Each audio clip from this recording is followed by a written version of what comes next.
Hello everyone, today we have new video review, and as you can see this time we are going to talk about fresh release from ICM. It comes in 1/48 scale and it continues series of the glider models in this popular scale. So as you can see, it's a Gotha Go 242A and the kit number is 42226. So we have a commercial sample here, and as you can see it's a landing glider which might be an interesting solo build or maybe some addition for a diorama project, but we have a commercial sample here, so it means you will get exactly the same stuff as what you'll see in this video review.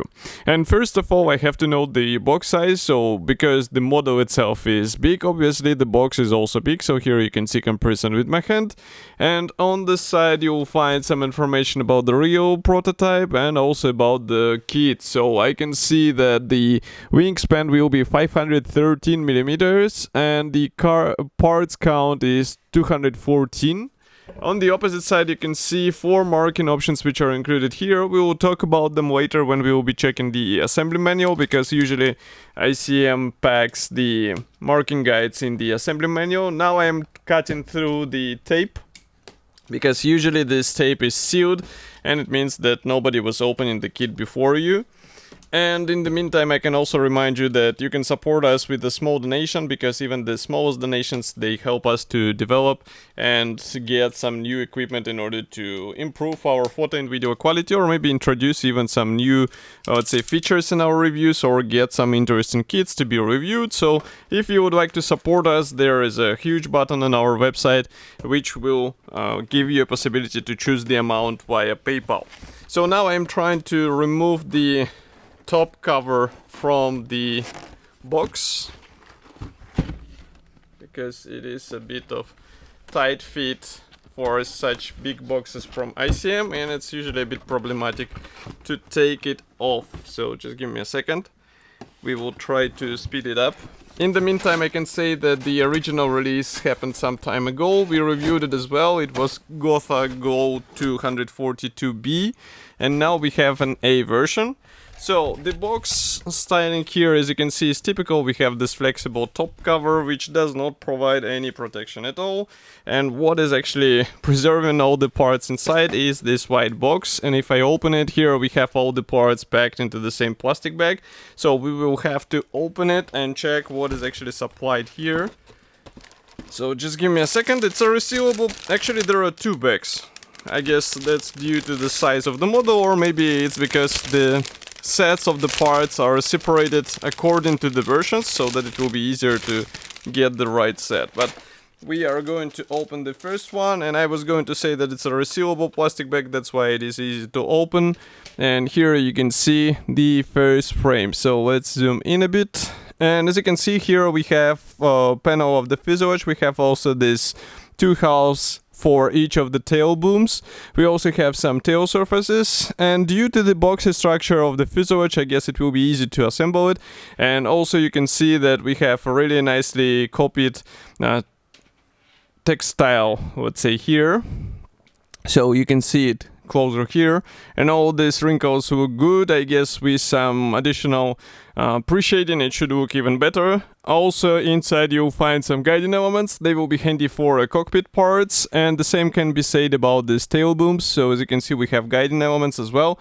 So do not be worried, even though they might look big, it should be easy to combine them. And here, by the way, I can give you an idea of the size of these parts. So just do not hurry and you should be fine as usual. Next, I'm opening another plastic bag. This one is dedicated to the clear parts. So here we have canopy parts, obviously, and they are looking as good as any other previous release from ICM. So here you can take a closer look. Let's zoom in, and now you can check it together with me.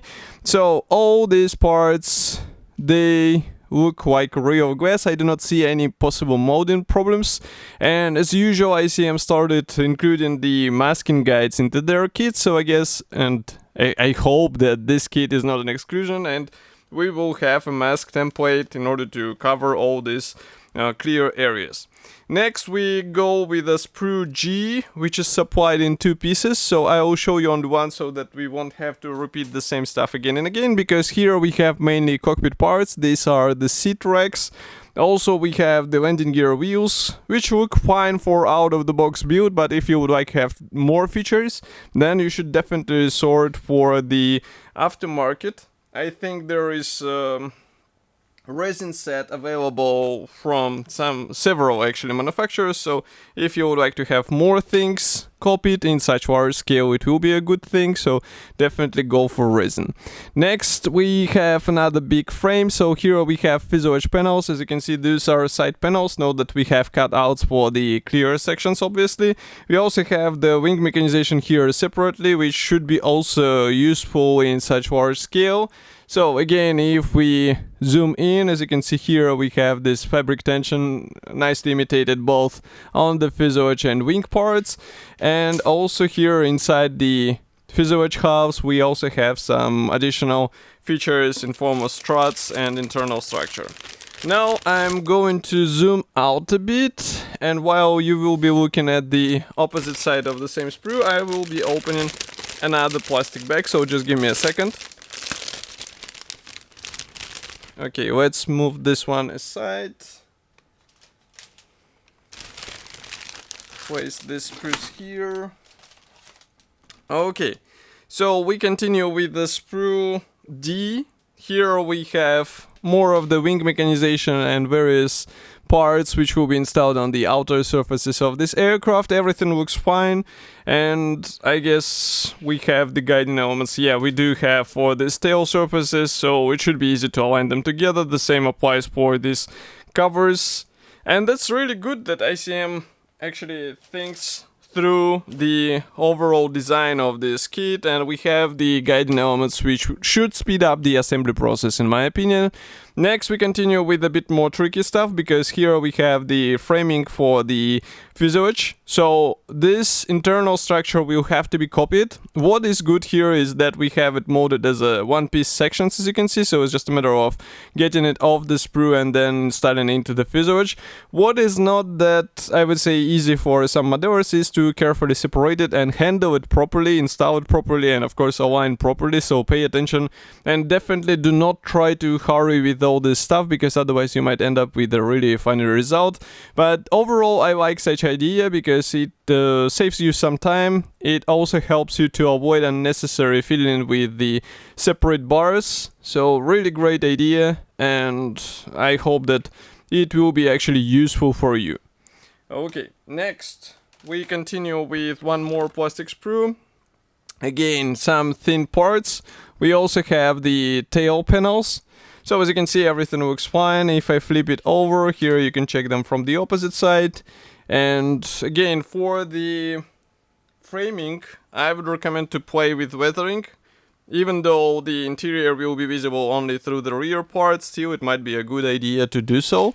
And talking about the rear or the tail area, so here we have more panels for this area, and overall again the same features. So we have the fabric surface tension here nicely imitated on these parts. We have thin attachment points. We have also some internal structure. If I flip it over, you will see what I'm talking about. So it's again the same level of details as what we saw throughout the kit. But that's not all, because we also have the decals sheet, which is hidden in the assembly manual. So I'm going to open it right now. Here it is.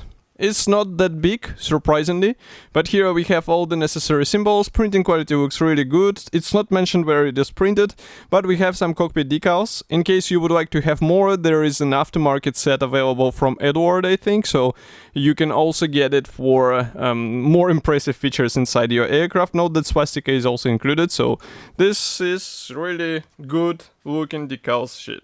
And next we continue with the assembly manual. So this one is printed in form of large brochure. I will close the lenses and zoom out a bit. So on the first page here we have the short history note, technical specifications and colors chart. Next, if I open it here, you will see the parts map. Note that the parts map here shows that a lot of parts will be actually used. I do not see any red crosses because usually that's how ICM shows that parts are unused, so that's why be careful and pay attention so that you do not lose any of these parts. Obviously, assembly process starts from the cockpit and interior, so here is what I was talking about. You assemble this internal structure, you also assemble the seats. And this might be also a perfect area where you can play with weathering. Maybe you can also get some figurines. Maybe some aftermarket producer will release some figurines, who knows. So here we continue with fuselage panels, and also do not forget about 15 grams of the nose weight. This is really nice that they actually specify the exact weight which should be put in the front of the aircraft, because that's the tricycle landing gear schemes. That's why you have to have some weight on the nose. And next, I can see that we have to do some modifications because they are specific for the later version as far as I remember. And here we continue with wings assembly. So also we have struts for the wings installation, and here we start working on the tail section, which can be opened or closed. I can see that here it is suggested to be opened, and here we have the closed version. It's up to you which one you choose. Obviously, it is a good idea to expose what was inside because it looks quite impressive, but again, the final decision is after you. Do not forget that you have also to assemble the tail boom assembly, and also here we install the various sliders. Next, we continue with landing gear. And here you can see also various actuators for the wing mechanization. Here we continue with the tail surfaces. Also machine gun is installed on the front and tail, and that's pretty much all. So 87 steps.